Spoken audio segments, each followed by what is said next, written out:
একটি যুদ্ধ আসছে। এটি শুধু কামানের গোলা, বিমান হামলা আর রকেটের ধ্বংসস্তূপ নয়, এটি মনস্তাত্ত্বিক, কৌশলগত ও প্রযুক্তির লড়াই। যেখানে একদিকে আছে ইসরায়েলের শতভাগ নিরাপত্তা গর্ব, অন্যদিকে ইরান নামক এক নির্ভীক প্রতিরোধের প্রতীক। আর ইরান, ইসরায়েলের মাঝখানে উঠে এসেছে তৃতীয় এক শক্তি, তুর্কিয়ে। এবারের গল্প টাইফুন মিসাইলের, যে শুধু একটি অস্ত্র নয়, এটি একটি নতুন যুগের সূচনা। এটি এমন এক বাস্তবতা, যেখানে যুদ্ধ শুরু হওয়ার আগেই শেষ হয়ে যাবে।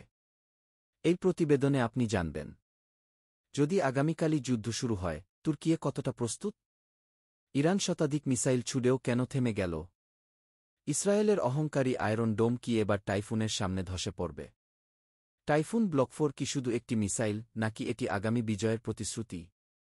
ইরানের প্রতিরোধ থেকে শিক্ষা নিয়ে তুর্কিয়ে কিভাবে গড়ে তুলেছে এক অপ্রতিরোধ্য আঘাত ক্ষমতা? এই যুদ্ধে কে শেষ হাসিতে হাসবে? প্রবেশ করুন এক অবিশ্বাস্য রণকৌশলের জগতে, যেখানে প্রতিটি মুহূর্ত এক অদৃশ্য যুদ্ধের মঞ্চ, আর প্রতিটি ক্ষেপণাস্ত্র লিখে যায় ভবিষ্যতের নতুন ইতিহাস। বন্ধুরা, মূল আলোচনায় যাওয়ার আগে আমাদের চ্যানেলটি লাইক, কমেন্টস অ্যান্ড সাবস্ক্রাইব করে পাশে থাকবেন। চলুন আজ এই মানচিত্রে কিছুটা চোখ বুলিয়ে নিই। আপনি কি অনুমান করতে পারেন এই মানচিত্রে কি বোঝাচ্ছে? হয়তো ভিডিওর শিরোনাম থেকেই কিছুটা আঁচ করতে পেরেছেন। এই মানচিত্রটি সেই অঞ্চল যেখানে তুর্কিয়ের সর্বাধুনিক ব্যালিস্টিক মিসাইল, টাইফুন ব্লক 4, কার্যকরভাবে আঘাত হানতে পারে। সবগুলো বিন্দুই যে শত্রুরাষ্ট্র, তা নয়। কিন্তু এগুলো টাইফুনের পরিসীমা বোঝাতে কৌশলগতভাবে নির্বাচন করা হয়েছে।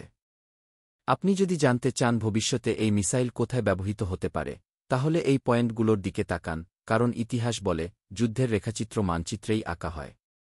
টাইফুন ব্লক 4, তুর্কিয়ের প্রতিরক্ষা ইতিহাসে একটি নতুন অধ্যায়। এটি এমন এক অস্ত্র যা একাই যুদ্ধের মোড় ঘুরিয়ে দিতে পারে। আর এর সক্ষমতা নিয়ে কথা বললে একটি প্রশ্ন প্রায়ই ওঠে। এই মিসাইলের আসল পাল্লা কত? সরকারিভাবে কিছু ঘোষণা না এলেও খোলামেলা বিশ্লেষণ ও প্রযুক্তিগত ডেটা আমাদের অনেক কিছু বলে দেয়। আমরা ধাপে ধাপে সেসবই বুঝে নেব, ইনশাআল্লাহ। ইরান-ইসরায়েল সংঘাত, একটি বাস্তব শিক্ষা। সাম্প্রতিক বাস্তবতা আমাদের চোখে আঙুল দিয়ে দেখিয়েছে, ব্যালিস্টিক মিসাইল আজ আর শুধু একটি প্রযুক্তি নয়, এটি একটি মনস্তাত্ত্বিক অস্ত্র। ইরান-ইসরায়েল সংঘাত ছিল এর জ্বলন্ত উদাহরণ।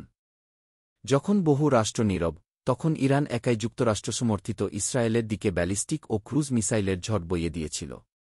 এটি কেবল প্রতিরোধ নয়, এটি ছিল আত্মমর্যাদার একটি নির্ভীক উদাহরণ। ইসরায়েলিরা আকাশ প্রতিরক্ষায় দক্ষ, কিন্তু ইরান এত বিশাল পরিসরে, এত সংখ্যায় এবং এত স্তরে আঘাত হেনেছে যে প্রতিরক্ষা শক্তি এক পর্যায়ে ভেঙে পড়ে। হ্যাঁ, ইরান সবখানে নিশানায় লাগাতে পারেনি। কিন্তু তাতে কি? ওরা প্রমাণ করেছে, এই অঞ্চল আর আগের মতো নয়। এখন কেউ আর একতরফা আধিপত্য প্রতিষ্ঠা করতে পারবে না। ইরানের এ সাহসিকতা একদিকে যেমন শত্রুর হৃদয়ে আতঙ্ক ঢুকিয়েছে, অন্যদিকে গোটা মুসলিম বিশ্বের মধ্যে জাগিয়ে তুলেছে আত্মবিশ্বাস। তারা দেখিয়েছে, যদি রাজনৈতিক সংকল্প থাকে, আর যদি আত্মনির্ভরশীল সামরিক শিল্প গড়ে তোলা যায়, তবে বড় শক্তিকেও চ্যালেঞ্জ ছুড়ে দেওয়া সম্ভব। তবে আজ আমরা আলোচনা করছি তুর্কিয়েকে নিয়ে, একটি রাষ্ট্র যার প্রতিরক্ষা শিল্প গত এক দশকে রূপান্তর হয়ে উঠেছে।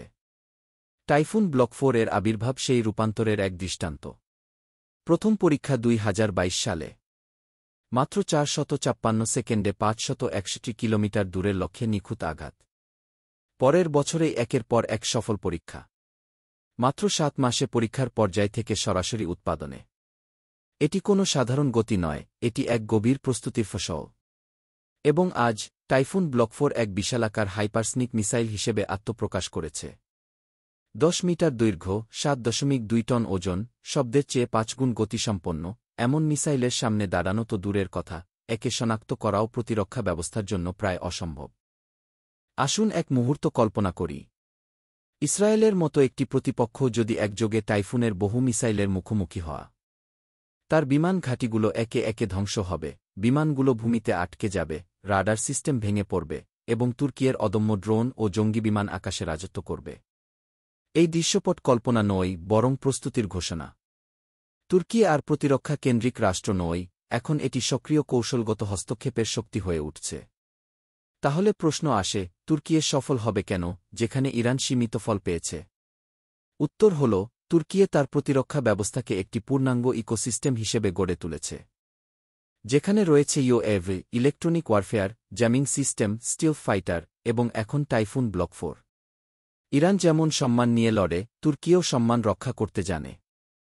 কিন্তু পার্থক্য হল, তুর্কি একই সঙ্গে প্রতিক্রিয়া ও আক্রমণ উভয় ক্ষেত্রেই সর্বোচ্চ প্রস্তুত। এবং সবচেয়ে গুরুত্বপূর্ণ, তুর্কি যুদ্ধ শুরু হওয়ার আগেই তা শেষ করার কৌশল রপ্ত করছে। শেষ কথা, টাইফুন ব্লক 4 কেবল একটি মিসাইল না, এটি একটি দর্শন। এটি রক্ষণাত্মক মনোভাবের অবসান এবং বৈশ্বিক মঞ্চে আত্মপ্রকাশের প্রতীক। এই মিসাইলের মাধ্যমে তুর্কি তার প্রতিপক্ষকে জানিয়ে দিচ্ছে, আমরা কারও উপর হামলা চাই না, কিন্তু যদি সময় আসে, আঘাতটি হবে এমন যে প্রতিপক্ষ ঘুরে দাঁড়ানোর সুযোগ পাবে না। আল্লাহ আমাদের রক্ষা করুন।